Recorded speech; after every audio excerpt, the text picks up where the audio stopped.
The scripture reading this morning before the lesson comes from James chapter 3, verses 1 through 12. James chapter 3, verses 1 through 12. I'll be reading from the New King James. My brethren, let not many of you become teachers, knowing that we shall receive a stricter judgment. For we all stumble in many things. If anyone does not stumble in word, he is a perfect man, able to bridle the whole body. Indeed, we put bits in horses' mouths, that they may obey us, and we turn their whole body. Look also at ships. Although they are so large and are driven by fierce winds, they are turned by a very small rudder wherever the pilot desires. Even so, the tongue is a little member and boasts great things. See how great a forest a little fire kindles. And the tongue is a fire, a world of iniquity. The tongue is also set among our members, that if it defiles the whole body and sets on fire the course of nature, and it is set on fire by hell. For every kind of beast and bird, of reptile and creature of the sea, is tamed and has been tamed by mankind. But no man can tame the tongue. It is an unruly evil, full of deadly poison. With it we bless our God and Father, and with it we curse men, who have been made in the similitude of God. Out of the same mouth proceed blessing and cursing. My brethren, these things ought not be so. Does a spring send forth fresh water and bitter from the same opening? Can a fig tree, my brethren, bear olives, or a grapevine bear figs? Thus no spring yields both salt water and fresh.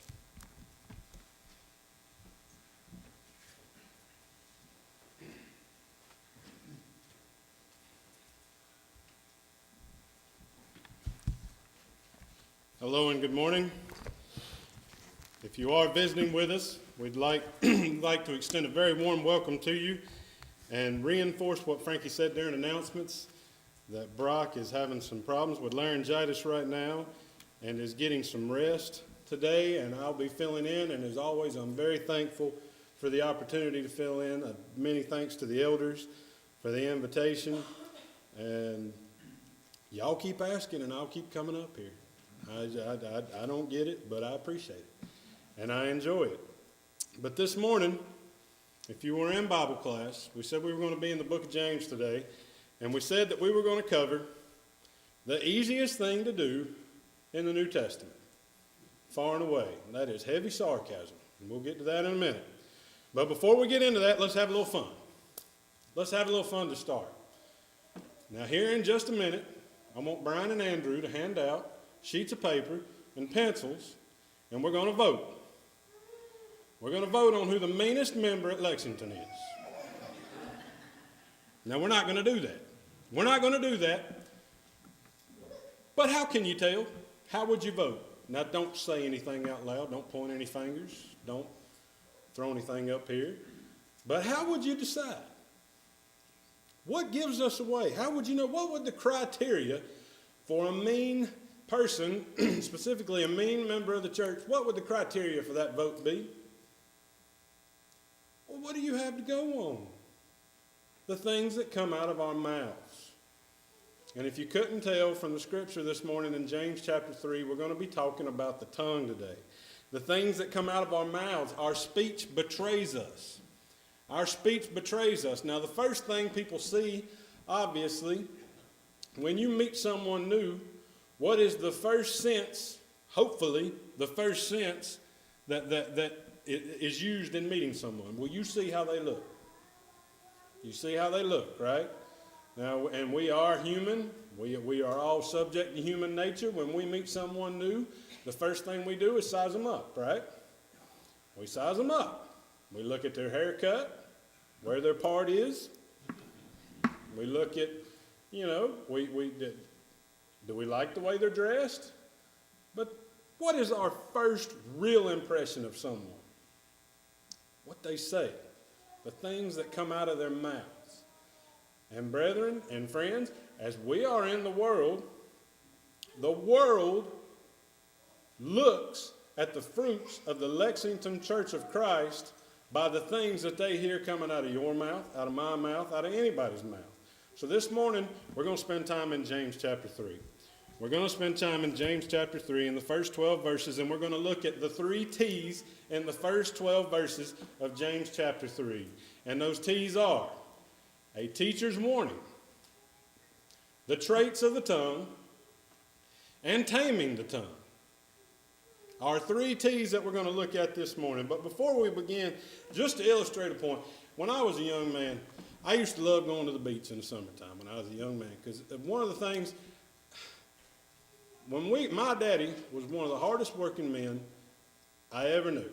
And he worked, and he worked, and he worked. But when we went to the beach, we had time to watch baseball. We had time to watch baseball. Now, part of that was we didn't have cable at my house or satellite or anything, so we didn't have the Braves on TBS till I was up in high school anyway. But we used to watch baseball at the beach because we had cable and because we had time. And the Oakland A's, I'll always remember the Oakland A's had a pitcher named Dave Stewart. They had a pitcher named Dave Stewart. And the reason that Dave Stewart sticks out in my mind is because he was one of the meanest looking human beings I ever saw on TV.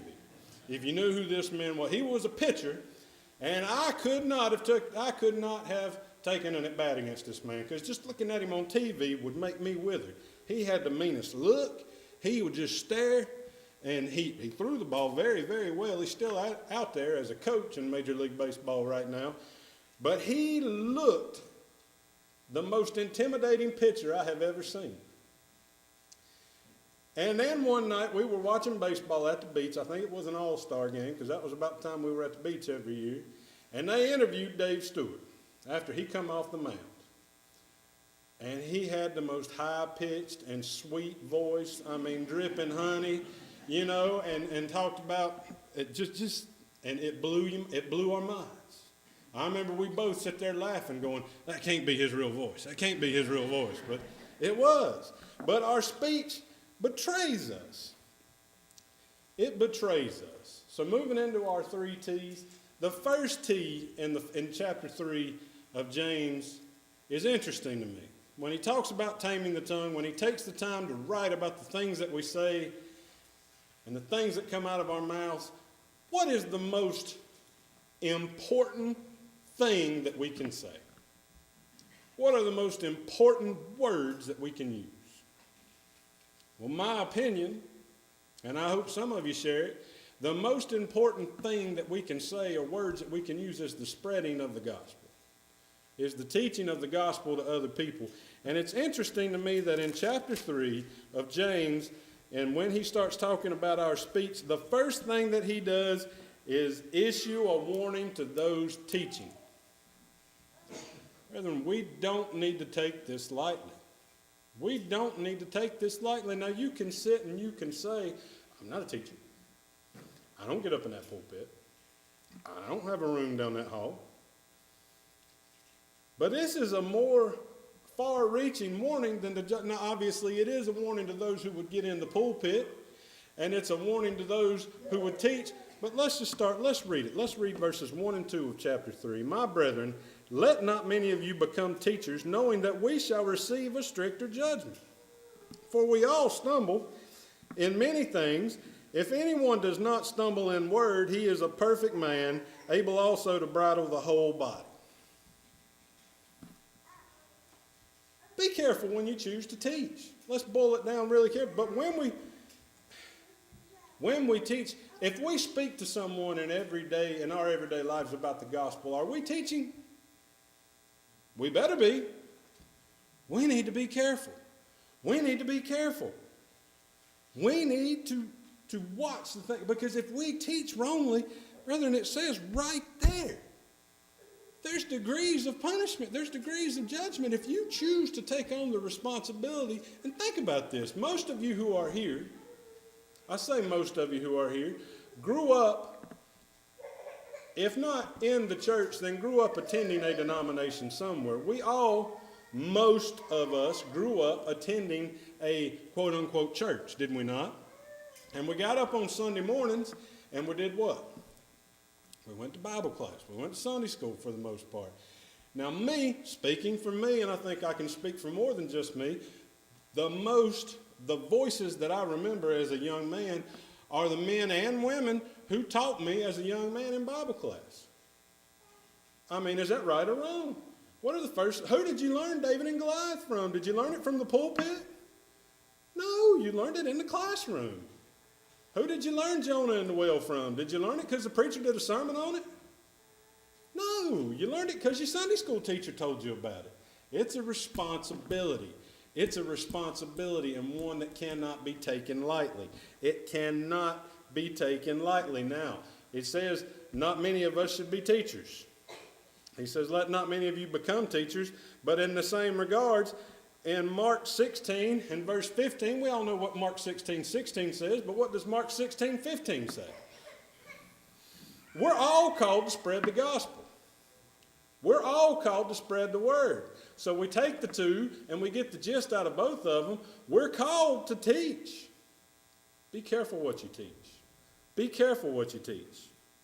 And just to re-emphasize that, let's turn, I'm not going to try to quote it, but let's turn to Mark chapter 18. Mark chapter 18, and I'll read verses 6 and 7, reading from the New King James. But whoever causes one of these little ones who believe in me to sin, it would be better for him if a millstone were hung around his neck and he were drowned in the depth of the sea. Woe to the world because of offenses, for offenses must come, but woe to that man by whom the offense comes. You don't think that's serious? You don't think that's a serious warning? Tie a rock around your neck and jump off in High Rock Lake and see what happens. That ain't even a sea. That's just a dirty pond. Seriousness. So our first T this morning is a teacher's warning. We start talking about the tongue by warning the teachers. Be careful what you choose to do, but most importantly, be careful how you teach. Be careful what you present. And I am, believe it or not, speaking of myself as much as anybody else, but in that same vein, in verse 2, excuse me, verse 2, it says that a man that can control what he says can bridle the whole body. If he can control his tongue, he can bridle the whole body. He is a perfect man. He is a perfect man. We talked about this a little bit in Bible class, but just to reiterate, that doesn't mean a perfect man without sin, though I'll say if you can completely control your tongue, that would go a long way, wouldn't it? If we think about how we sin in the course of our days, just speaking for myself. But it also says he is a perfect man, able also to bridle the whole body. This is a theme throughout Proverbs, and we made that point this morning. James can be looked at as the New Testament book of Proverbs, but in the book of Proverbs, it is written that a man who can tame his tongue is greater than the mighty and greater than conquerors. That's paraphrasing, obviously, that's paraphrasing, but that's the gist of it. A man that can tame his tongue is a mighty man indeed. So keeping that in mind, we'll move on to our second T. Our second T, our first T was a teacher's warning. Our second T is traits of the tongue. Traits of the tongue in verses 3 through 7 of James chapter 3. Now, when we think of the tongue, what is the tongue? Now, again, when we talk about the tongue, when we talk about tongues and hearts, when we're having biblical and doctrinal discussions, we've had this discussion before. The doctrinal biblical heart isn't the thump, thump, thump heart in your chest. It's between your ears. And when we talk about the biblical tongue, what is the tongue? It ain't that piece of meat behind your teeth. No, it's the content of what comes out of your mouth is what the biblical tongue is. But that being said, what is the tongue? In relation to the body, what is it? Well, let's say you're a 200-pound man. They say the average man is 200 pounds. They didn't come to the holidays at the McClannon house. But the average man was 200 pounds. And if the average man is 200 pounds, then he has a tongue that weighs slightly more than 12 ounces. That ain't even a pound. That ain't even a 200th of the whole body. But the traits of such a small thing, let's read 3 through 7. 3 through 7. Indeed, we put bits in horses' mouths that they may obey us, and we turn their whole body. Look also at ships, although they are so large and are driven by fierce winds, they are turned by a very small rudder wherever the pilot desires. Even so, the tongue is a little member and boasts great things. See how great a forest a little fire kindles. And the tongue is a fire, a world of iniquity. The tongue is so set among our members that it defiles the whole body and sets on fire the course of nature and is set on fire by hell. For every kind of beast and bird and reptile and creature of the sea is tamed and has been tamed by mankind. But no man can tame the tongue. It is an unruly evil full of deadly poison. In verse 8. It begins with the illustration of horses.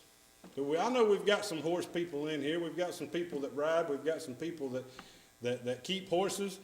And a horse, there's a reason that everything we do is compared back to a horse, is it not? Everything we do, every engine that we crank is what? How many horsepower? Every time your neighbor gets a new mower, what do you ask him? How many horsepower? Every time somebody gets a new tractor, first question, how many horsepower? Horse is a powerful animal. Horse is a powerful animal. And what do we got a horse with? We hook something around his tongue and we pull him by the tongue, right? That little bitty tongue guides that horse. A ship. I shouldn't say a cruise ship. Paul never went on a cruise ship. Or James never went on a cruise ship, excuse me, rather.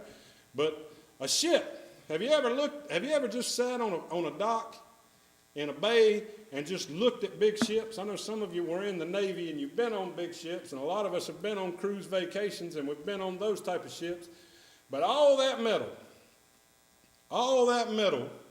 in the water is guided by what? One man with a wheel holding one piece of metal that does this. Again, that's what we compare the tongue to. All that metal, he compares the tongue to that little bitty rudder in the back of the ship. That little bitty rudder that guides all that metal. He's James 4. James 4, he says we should, the tongue is a boaster. We just read that. The tongue is a boaster. In verse 5, it says, even so, the tongue is a little member and boasts great things. James 4, if you go on, specifically refers to boasting as evil.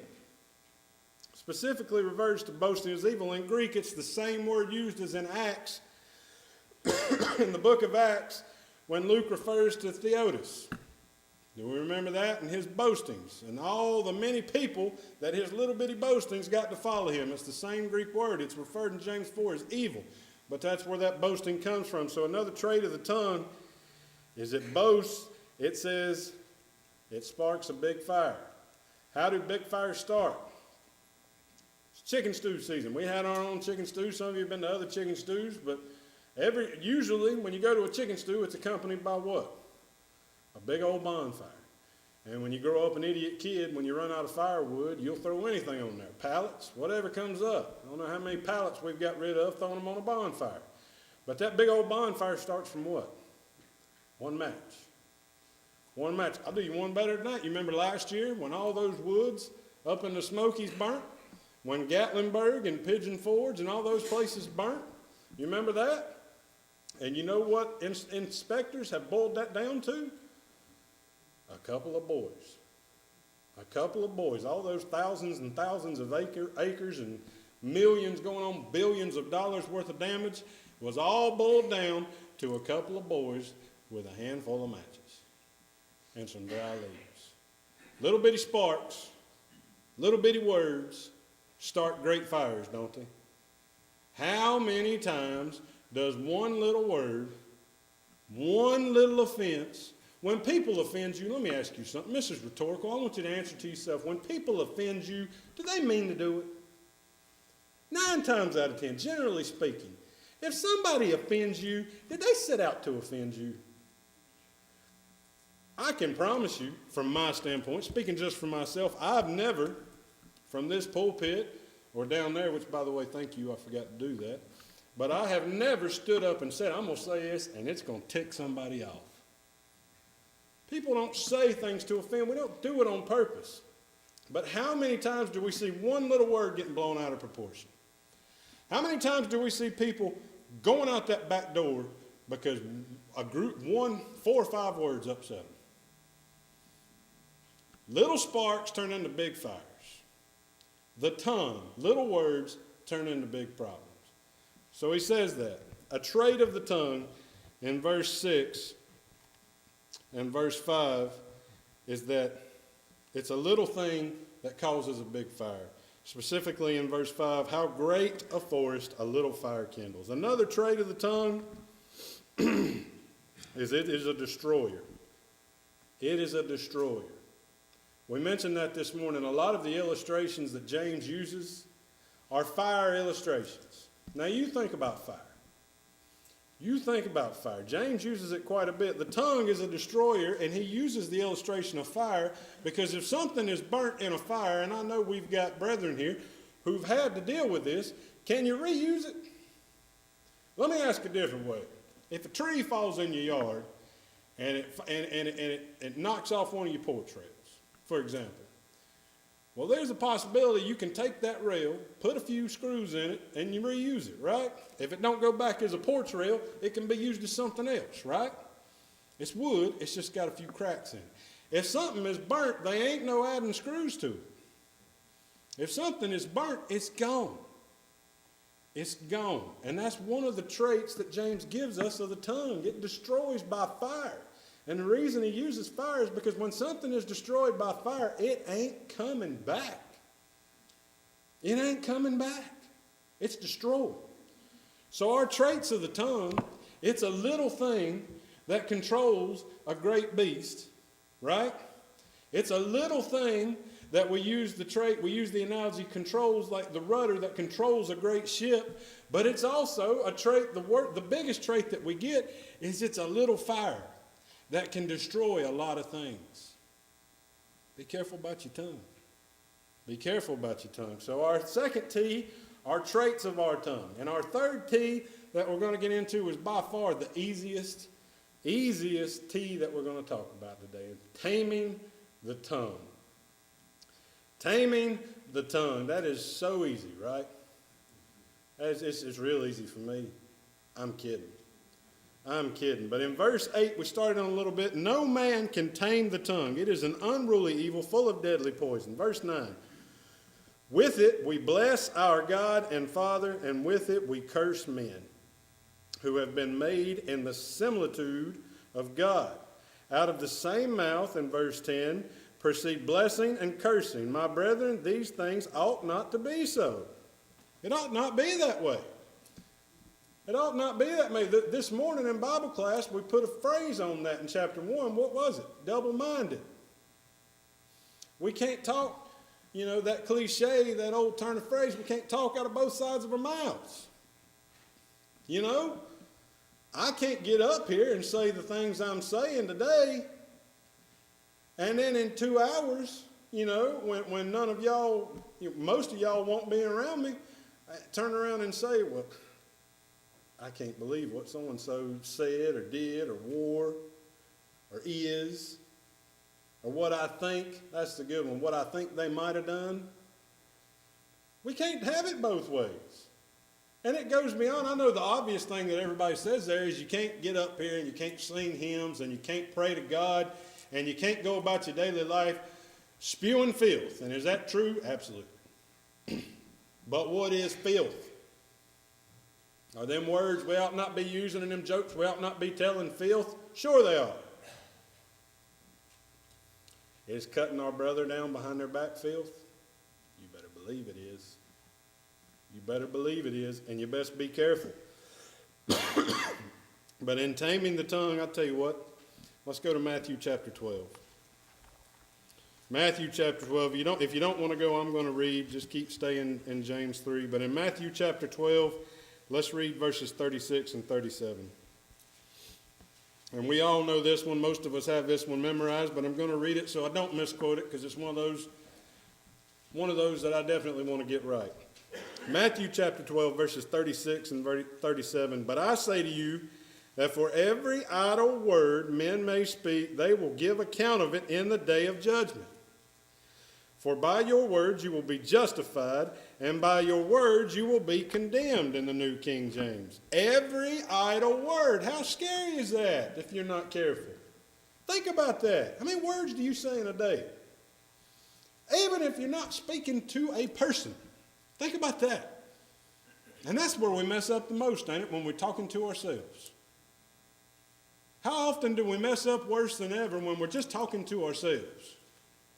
When we kick that tractor, it won't crank. When we get mad at somebody and we go off by ourselves and we start talking about them, we need to be careful what we say to ourselves out loud, don't we? Don't matter if anybody's listening or not. Somebody is always listening. What does it say in Matthew chapter 12? Every idle word will be judged. Every one of them. But James in chapter 3 gives us the trick. If you go back and look, he gives us how to do it. He gives us a trick to tame it. If we go back and look in verse 9, with it we bless our God and Father, and with it we curse man. So what we need to do is we need to take that first part. We need to bless God with our tongue. I was in a seminar earlier this week, and it was talking about how to deal with stress. It was talking about how to deal with stress, and the woman that was teaching the seminar was, she made a valid point. And I'll say that a denominational woman made a valid point, and don't run me up saying that, but she was talking about avoiding stress, and one of the easiest ways to avoid stress at work is take time at work and pray. Well, she was on to something. She's a denominational woman. I don't support her beliefs. I don't at all in any way support the denomination that she attends. But what she said in dealing with stress at work and dealing with anger at work, pray. Now, how often do you do that? When you get mad, what do you do? When the car won't crank, what do you do? When we run out of hot water, what do? When the pencil we're using the lead breaks, when the pen we're using bursts, when the computer, heaven forbid, when the computer won't turn on, when the cell phone freezes up. Ooh, that's deadly, isn't it? What do? How do we handle it? Do you pray? Do you say, I've got time, I'm going to pray? I'm as guilty as anybody else. I don't. I tend to kick mine and call it some dirty words. Not dirty words, but bad words. I wouldn't want nobody calling me. Let's be clear. Pray. Bless the Lord. James gives us that trick right there in verse 9. With it we bless our God and Father. Take the time to bless the Lord. Bless God, tame the tongue. But also in taming the tongue, he goes on and he talks about speaking out of both sides of our mouth. If we move in to verse 11, verse 10, out of the same mouth proceed blessing and cursing. My brethren, these things ought not to be so. Verse 11, does a spring send forth fresh water and bitter from the same opening? Can a fig tree, my brethren, bear olives, or a grapevine bear figs? Thus no spring yields both salt water and fresh. It doesn't work that way. You can stand up here and you can say beautiful things. You can teach people the gospel. You can say all the right things when people are watching, but if you think nobody's watching and you're saying the wrong things, you have ruined a good spring.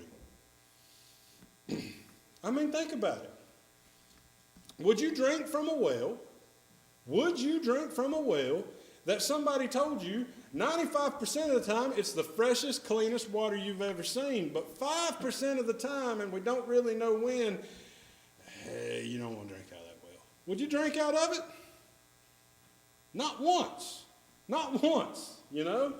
It's like that old, I don't remember, it's a psychology test you take in college when they say there's a bowl of 10,000 M&Ms and one of them is poisoned with cyanide. 10,000 M&Ms, one of them is poisoned with cyanide. You going to eat any of them M&Ms in that bowl?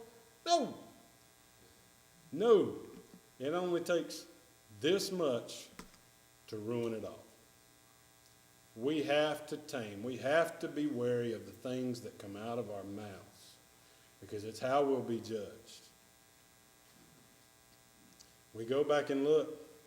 There's a reason he started this chapter with a warning to teachers. It's how you'll be judged. And if you want to teach the you should be in your everyday lives, you will be judged on it. The second T, the trait of it, is a little bitty thing. It's a little bitty thing and it'll cost you so much.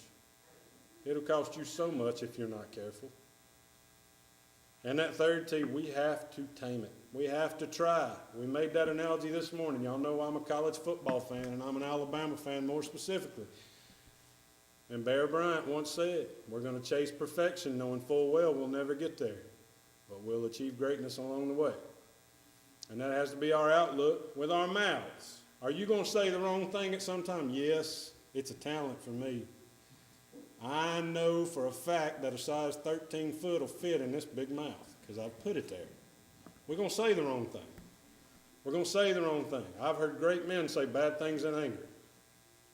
And that's when it's really dangerous. We're going to say the wrong thing, but we have to try. We have to try. We have to tame the tongue. We have to watch what comes out of our mouth. This morning and every time that we gather, we're given a test. As we've been taught, we're given a test. We're given God's test of faith, which goes right along with our tongue. But in that test, in Romans chapter 10 and verse 17, we have to hear the word, which we've done this morning. In Romans chapter 10 and verse 10, we have to believe on that word. Acts 2 and verse 38, we have to repent of our sins. Romans 10, back in verse 10, we have to use some words. We have to confess our Lord before men. And back to Acts chapter 2 and verse 38, and also in Mark 16 and verse 16 that we mentioned earlier, we have to be baptized for the remission of sins. And beyond that, in 1 John chapter 1 and verse 9, we have to walk in the light as he is in the light. If this is a need that you have this morning, if there's anything that we can help you with, we encourage you at this time to come and tell as we stand and sing the song of encouragement. When the trumpet of